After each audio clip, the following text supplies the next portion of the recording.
Hi, I'm Jeff Lowe, here on the phone this morning, if you will, with Chris Schaefer, who is the GM of Bell Asia.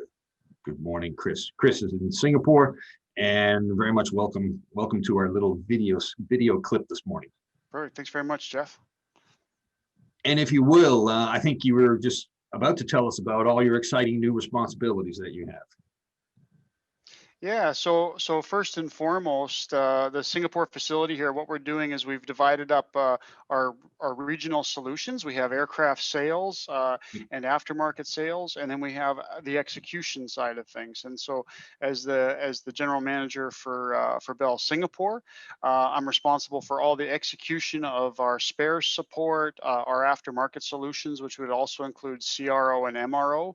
And here in the facility in Singapore, we also have our footprint for our Bell Training Academy that covers off Asia Pacific. Although we do, based on scheduling and ease of access for travelers, we have done courses at the BTA for folks from the Middle East and Africa as well. So it's a really central location for a huge chunk of the world for training purposes.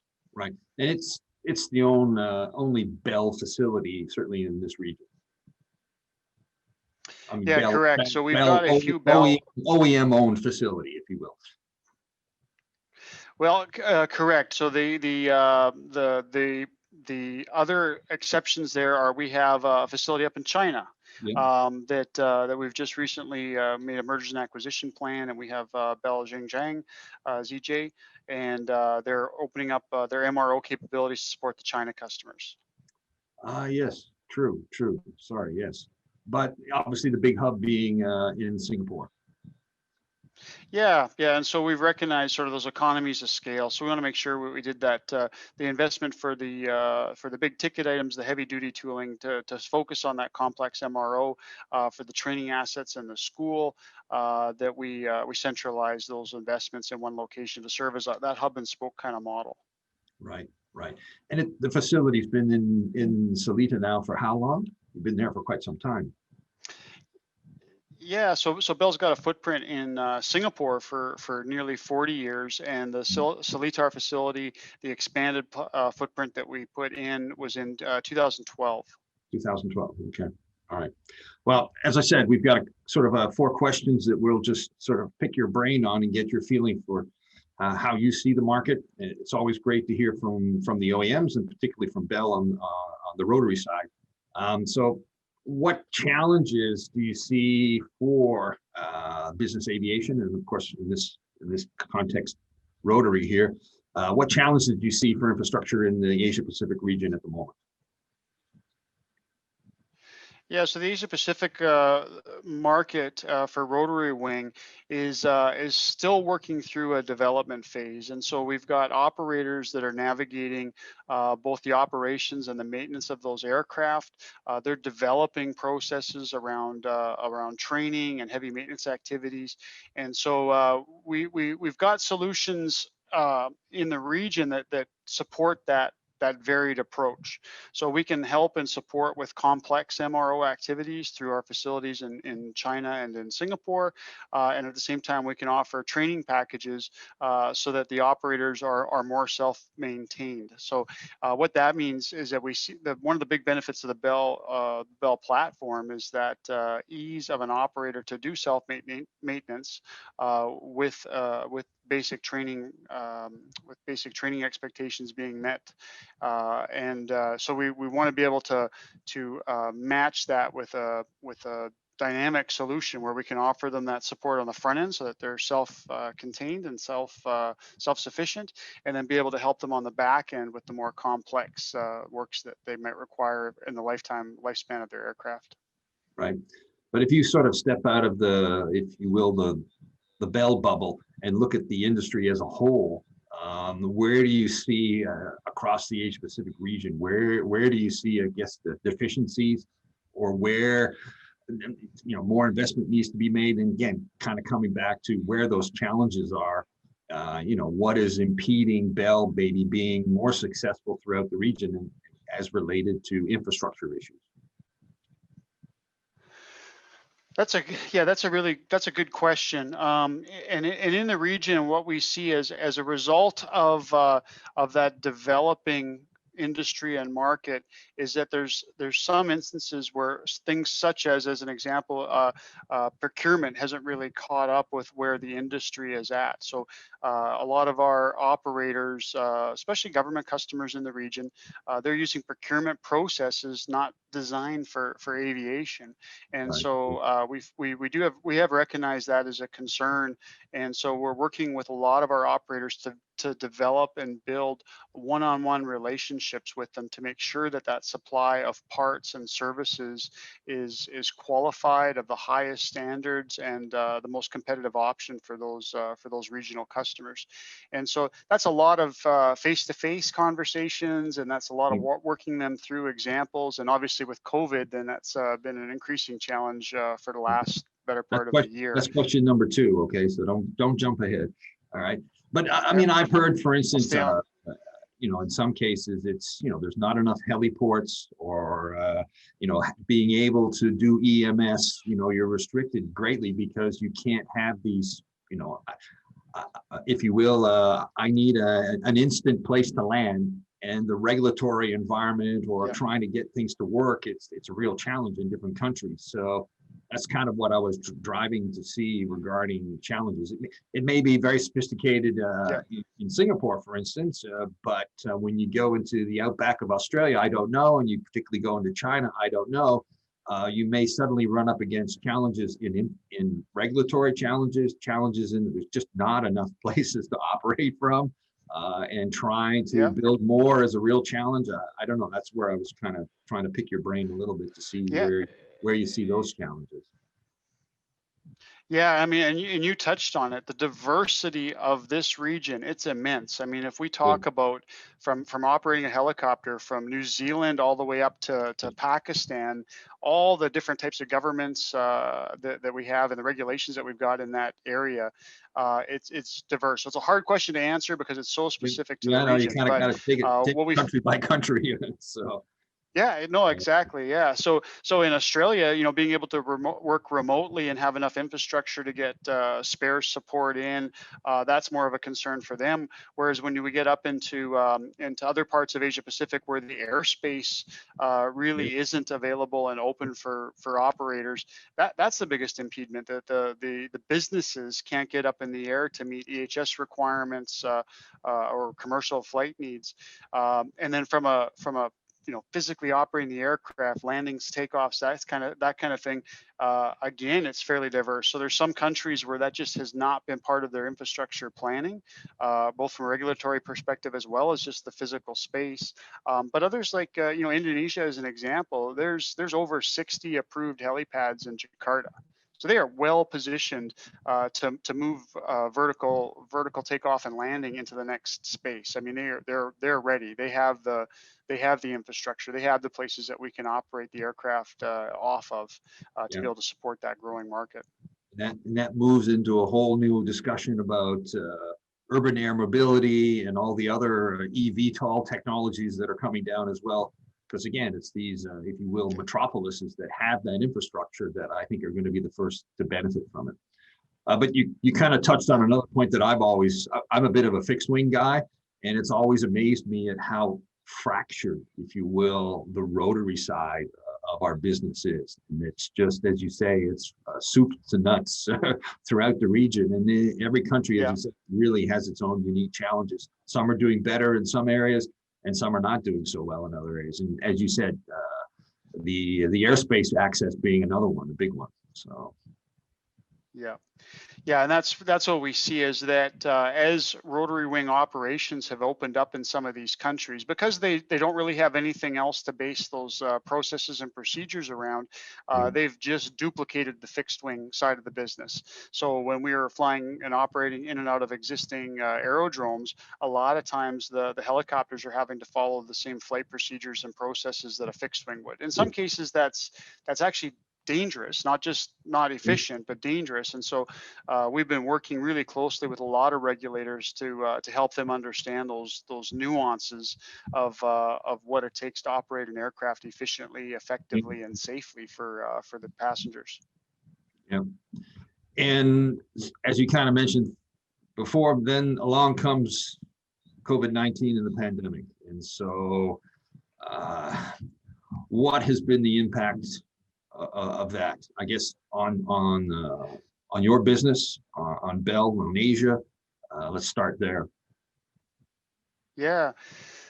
So I think, the big reason that we are here in Singapore is to have those direct face-to-face relationships with our customers. And so obviously, when you kind of take that key part of the relationship away, it's difficult, if not impossible, to get together face-to-face. We've definitely felt those challenges. We've had a couple conversations that seem to have slowed down a little bit, but the region is, there's a lot of entrepreneurs in this space. The Asia Pacific is a leader in new development and adoption of new technologies. And so it's been surprising to see how quickly a lot of our Asia Pacific customers have adopted, Zoom and MS Teams and those kinds of platforms, so that we can continue working for looking for business continuity even during these COVID times. Some are more successful than others, and obviously, once we work with our government customers, they do have quite strict policies on IT usage for talking about sensitive areas such as helicopter operations and the missions that they might be supporting with the government. So we're a little bit more limited with the government customer, but the commercial businesses have really stepped forward and adopted new ways of interacting with them, helping to build those relationships and get things done. And for your customers, the clients, I mean, you talk to a lot of OEMs, operators, as far as flight activity, it's gone through some dips and troughs and then rebounded, and a lot have come back and said, well, look, it didn't impact our flight operations that much, because a lot of the Rotary operators are providing an essential service, and if anything, it was even more needed, and they're flying more. But obviously, the restrictions still are in place as far as getting people from one place to another and getting, as you say, parts and whatever else they may need to support that maybe higher level of flight activity at the moment. So what have you seen? And again, I know it's going to be, it's hard to generalize it for the Asia Pacific region, but what have you seen as far as COVID-19 affecting flight activity, and what have those challenges presented? Yeah, so I'm sure we're going to be talking about this for years to come. Our marketing teams are gathering data that will dissect and help define policies and procedures going forward from a business perspective. But the way I've been looking at it and the way I've been explaining it to a lot of folks that have been asking me about it is that our rotary wing market, kind of falls into a couple different categories. And probably just to start with those most affected by COVID, a lot of the utility operators that had budgets tied to government spending or corporate spending, they were negatively affected. As you know, helicopters spend a lot of time fighting forest fires as well, which is a bit outside of any effects of COVID. But when the budgets to support those flight operations to fight forest fires is pulled back, reduced, then that has a negative effect. And then I'll jump to the other end of the spectrum, which is our parapublic and our military customers. Your comments were bang on. They are flying more than usual. Those aircraft are still being highly utilized, and again, that's the benefit of that rotary wing business and our aircraft, is that they in times of crisis, these are the platforms you need to be able to step up and meet those challenges. But what we did see from an aftermarket perspective was that their procurement departments, the customs and brokerage houses, the freight forwarders, that kind of thing, they were affected in that they were either on lockdown or couldn't get to the office, or the flights weren't coming in for cargo. And so we did see that the flight hours were being maintained on those aircraft, and we were seeing the demand for the spares and the aftermarket support slightly decline, but it was a pent up demand. So then as soon as the procurement folks got back in, the customs houses opened up, freight flights started again, we saw a pretty significant spike. So we actually are having in Asia Pacific and North Asia a pretty decent year. All things considered, that really has carried us forward.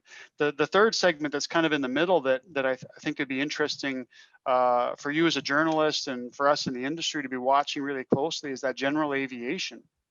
I think that's a segment that kind of, to be honest, kind of had a bad rap, especially in more of the North America markets, where it was seen that having a corporate aircraft was seen as frivolous, poor spending, and maybe an unnecessary luxury. But if you put that corporate aircraft into that category of general aviation, being able to move those business leaders around in an aircraft that isn't tied to a flight schedule or airport availability really can go a long way with supporting business continuity across the region. And so, like I said, these things that we're going to be watching in the years to come, I think that's going to be a key part of it, is that we have to make sure that we recognize what a helicopter in a corporate in a corporate mission set would be able to offer, what a private jet, corporate jet can be offering a business, to make sure that they still have the autonomy and the self-reliance to be able to still meet their mission requirements and their business goals. Yeah, I mean, it's kind of unusual to talk about silver linings to pandemics, but certainly, as you said, it certainly has brought the spotlight on to certainly the good side of our industry, where we do provide these essential services. And likewise, as you said, when you look back at to maybe the more individual private flying, again, it's for us, a lot of those clients before that were sitting on the fence and humming and hawing and not being motivated to make a final decision. Certainly now, when it becomes more personal to a certain degree, health and safety, that has certainly tipped the scales now to where they're going, look, I need to really consider this. And particularly with all the commercial airline service being sort of at the moment grounded. So yes. Yeah. But again, I would assume, part of what COVID might have heightened for you is the fact, and I'm not sure, is that, there's not as many MRO facilities around the Asia Pacific region, or likewise spares depots and so on. And certainly, so not having, and again, I know it's always a question of, you need the right fleet size to justify these facilities and so on. So you just can't build it and hope they will come. Okay, it doesn't work that way. But have you felt that maybe if there was more of the infrastructure, would that have made handling the COVID-19 pandemic easier? And as a result, therefore, the fact that we don't have it and COVID came along, has that sort of heightened these issues? Yeah, I think it's put it into a different light. So those business decisions that we were making about investment and footprint and infrastructure, the model we were using for that definitely has been tested during COVID. And so I think that we will calibrate and readjust some of those decisions. But at the end of the day, in the long run, a business that's trying to make a go of it on too small of a market is not going to be good for anybody in the long run. So I wouldn't say that we're approaching it differently, or just our tools and our measuring stick has changed as we're looking at those options. Right. And sort of going on to question number 3, my perception, we're up here in Hong Kong, and to a certain degree, we look down at Singapore and what the government's doing down there, in particular in Salida, and we're a little bit jealous, frankly, okay, because it seems like they actually have a plan and they're actually doing it, okay, whereas up here in Hong Kong, we sort of all get wrapped up into the Greater Bay Area, and it suddenly becomes not just a Hong Kong issue, but a Macau issue, a Zhuhai issue, a Shenzhen issue, a Guangzhou issue. And so that sometimes makes the red tape a lot thicker. And so it takes a lot longer for us to kind of move forward. So my sense is you're getting great you're getting good support from the government in Singapore. And is that the case? And if that is the case, how have they helped you during the pandemic? Yeah, they've been the government's been a phenomenal supporter. I mean, first and foremost, their proactive approach to managing the pandemic has really been exceptional. So, my staff that's here at the office, my family, just to speak personally, I mean, we're really lucky to be where we are. We feel safe. The government, the Singapore government's done a phenomenal job of managing the pandemic. From a business side, that support continues into that space. And the government, different entities, EDB, Ministry of Manpower, have made sure that they've made themselves available to help us navigate that red tape. So I wouldn't say necessarily that we have any less red tape than you might have in Hong Kong, but the government's really put themselves out there to help us work through that. So we have personal points of contact at a lot of those offices where we can discuss openly with them what our issue is. We want to keep everyone employed, we want to keep the business rolling, and so we'll go through and explain the the unique aspects of a customer that we need to support next week. They need training, they need to come get their aircraft, we need to send someone there. How can we work through that? And they set up a process for us to follow. They help us work through the paperwork, and they'll hand deliver often that application through the different departments that need to agree to it. So it's really been it's been exciting to kind of watch that support. It's reinvigorated me that there isn't too much that we couldn't get through. Sorry, I should touch wood there. I'm sure there is, Yeah. but yeah, I'm really happy with where they've taken us. I was going to say, and sorry about those Christmas holidays you'd planned. Okay. So much for the bubble. I'm That's sorry okay. about that. Minor problems. Believe me, we had hoped to get on an airplane and fly down to Singapore because we've been stuck here in Hong Kong. We just wanted to go somewhere. Okay, it's been, as I tell people, I got my on the side. We'll have to set up a yeah. We'll have to set up a house swap man on the side. Yeah, and I'm sure you're much like me. I got my Asia Miles statement the other day, and it was a big zero. I mean, when has that ever happened? Okay, normally I'm a diamond because you're flying your pants off all year long, and it's a big zero. Okay, so okay, last but not least, and then I'll let you go. And I appreciate all the time you had for us this morning, Chris. What needs to happen in the future, or where do you see the future going? What does the industry need to do, or what do you think is already in the plans that you're going to see over the next 2, 3, 5 years, as far as, again, we're talking particularly about infrastructure? Yeah, so I think we talked about a couple of those. We've made good ground as far as recognizing the helicopters being able to support emergency responsiveness, right? So as the economies around the region start to increase, they put a little bit more emphasis and more priority on offering some of these medical services, emergency response procedures that involve rotary wing aircraft. And I think we're going to continue to see things moving in that direction. And then urban vertical mobility. I mean that everyone, that's an emerging technology that everyone wants to get in front of. And I think that our helicopters are a good way for us to move that forward a little bit more systematically. The analogy, we can chew gum while we walk kind of thing. There's a lot of processes and procedures and investment that we can start to build up that supports helicopter air taxi that would be available in the short term. Sure. Days, weeks, months, and that can serve as a good base to be able to stage the bigger picture of once the autonomous vertical flight is an option for the public in an urban setting. We'll have the infrastructure there, we'll have the flight rules and the airspace figured out by then. So I see us moving in that direction, sort of in the next few years. So sort of midterm to long term from that side. And again, my impression likewise is that Singapore is taking a bit of a leading role in that. The Volocopter demo that was done not long ago in Singapore with the Skyports guys.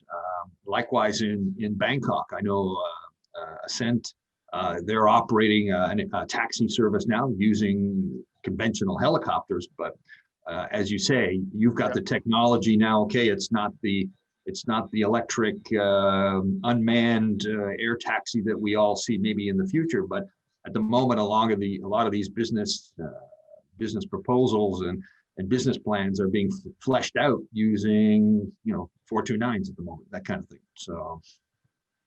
Yeah, that's it. I mean, we've got an operator in Jakarta that's operating an air taxi today. They've got a really innovative app that they're using to help manage that.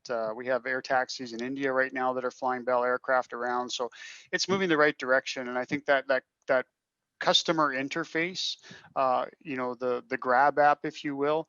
I think the development of that so that it's working seamlessly, that's going to help. Again, just like we talked about the infrastructure in emerging and developing countries and in different emerging markets, just like we talked about those economies of scale there, it's the same thing with urban air taxi. The volume needs to be at a certain level where that makes sense, stands on its own, generates public investment and ownership of those systems. So yeah, it's a really exciting time to be watching that, especially in Asia Pacific, where we've got so many early adopters here. I really think that we're going to be leading the way with this market in this region. Yeah. Again, great. Thanks, Chris. I don't want to take any more of your time. Really appreciate you getting on the, if you will, on the video cam with us this morning. Okay, appreciate it. Yeah. Thanks very much. Appreciate it. Cheers. Yep. No, our pleasure.